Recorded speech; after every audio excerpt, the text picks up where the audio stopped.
Cost of goods sold का concept को समझो। कॉस्ट ऑफ गुड्स सोल्ड मतलब जो गुड्स आप बेच रहे हो उसका कॉस्ट कितना है, ठीक है। जो गुड्स आप बेचने जा रहे हो उसका कॉस्ट कितना है। जब तक कॉस्ट नहीं पता चलेगा तब तक प्रॉफिट का पता नहीं चलेगा, क्योंकि सेल्स जो आप कर रहे हो, सपोज़ करो आप सेल जो सेल कर रहे हो, सेल का अमाउंट सपोज़ करो 2000 रुपये है, तो सेल्स में से जब तक कॉस्ट को माइनस नहीं करोगे, यानी कि वो जो 2000 का सामान जो सामान बेच के आपको 2000 मिला है, उस सामान को प्रोडक्शन करने में या उसको खरीद के बेचने लायक बनाने तक, समझ रहे हो क्या बोल रही हूँ, कितना खर्चा पड़ा, उसी को कहते हैं कॉस्ट ऑफ गुड्स सोल्ड।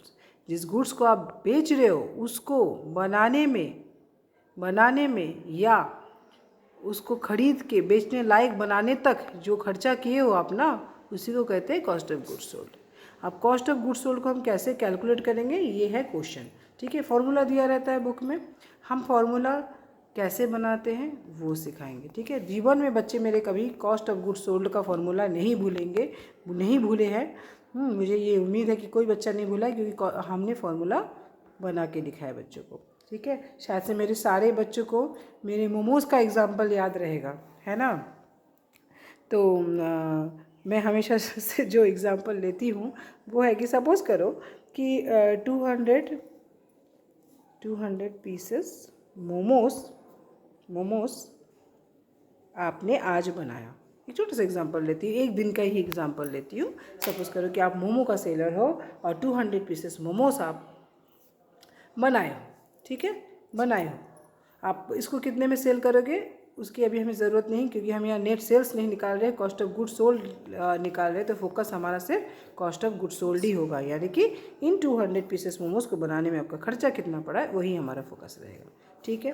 तो चीज़ों को समझो। अच्छा, ये 200 पीसेस मोमोज बनाने के लिए कल रात का बचा हुआ जो स्टॉक मटेरियल जो भी था मेरा मोमोज़ का, जो भी मोमोज़ बनाने के लिए चाहिए होता है, मैदा, वेजिटेबल्स वगैरह, ऑयल, जो भी चाहिए होता है, वो सारा मटेरियल्स जो कल रात का बचा हुआ था वो आज हम यूज़ करेंगे, जिसको हम कहेंगे आज का ओपनिंग स्टॉक। कल रात का बचा हुआ मटेरियल आज का ओपनिंग स्टॉक हो गया, उसको हम लेंगे। सपोज़ करो कि 500 रुपये का ओपनिंग स्टॉक हमारा था, ठीक है, 500 रुपये का ओपनिंग स्टॉक था, यानी कल रात का बचा हुआ मटेरियल था, ठीक है। कल का क्लोजिंग स्टॉक मतलब ही आज का ओपनिंग स्टॉक, ठीक है, ये हो गया। प्लस आज हमने इस मोमोज़ को बनाने के लिए और मटेरियल खरीद के लाए, ठीक है। तो सपोज़ करो वो मटेरियल हम लेके आए हैं 300 रुपीज़ का, और भी मटेरियल लेके आए हैं हम 300 का। तो सिर्फ मटेरियल से ये मोमोज़ नहीं ना बन जाएगा, इसके लिए हमें फ्यूल चाहिए, है ना। एक काम करने मतलब कोई होगा लेबर, वो बना रहे हैं, या समझ रहे हो, वही जिस किसी को आप रखे हो जो आपका मोमो बना देगा। प्लस और भी चाहिए, गैस चाहिए ना, और भी छोटे मोटे, जैसे आप मटेरियल लाने के लिए जो रिक्शा या कैरेज आपने पे किया है, वो सारे, यानी कि सारे डायरेक्ट एक्सपेंसेस का हमने पहले ही दे दिया है वीडियो, उसको थोड़ा सा एक बार देख लेना, ठीक है। तो डायरेक्ट एक्सपेंसेस मतलब क्या होता है, एक बार फिर से बता देते शॉर्टकट में। क्या है डायरेक्ट एक्सपेंसेस? मतलब वो सारे एक्सपेंसेस जो कि प्रोडक्शन के लिए यूज़ हुआ है ना, प्रोडक्शन के लिए खर्चा किया गया है, वो सारे एक्सपेंसेस को हम क्या कहते हैं, डायरेक्ट एक्सपेंसेस। तो डायरेक्ट एक्सपेंसेस मान लो कैरेज और प्लस जिसने मोमो बनाया वो सब मिला के और 200 रुपये लग गया, ठीक है, और 200 रुपये लग गया। तो देखो, कल का मटेरियल, बचा हुआ मटेरियल, यानी कि आज का ओपनिंग स्टॉक, प्लस आज में 300 रुपये का मटेरियल ख़रीदा है मैंने, है ना।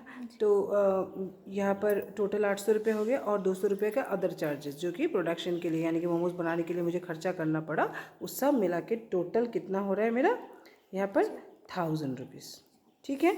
तो अगर एक थोड़ा सा भी मेरा मटेरियल नहीं बचता है तो 1000 रुपीज़ ही कॉस्ट पड़ा, इस 200 पीसेस मोमोज को बनाने के लिए 1000 रुपीज़ कॉस्ट पड़ा।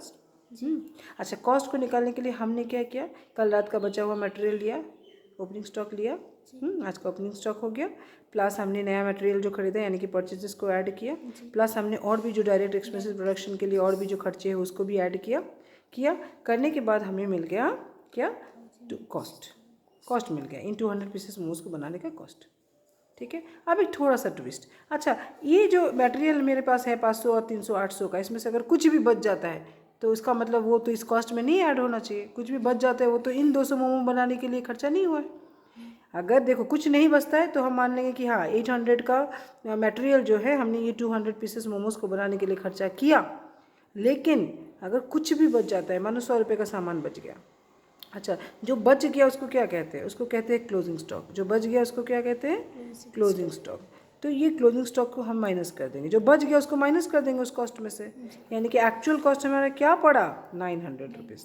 तो इन 200 पीसेस मोमोज के लिए हमारा कॉस्ट पड़ा 900 रुपीज़। और कॉस्ट को हमने निकाला कैसे?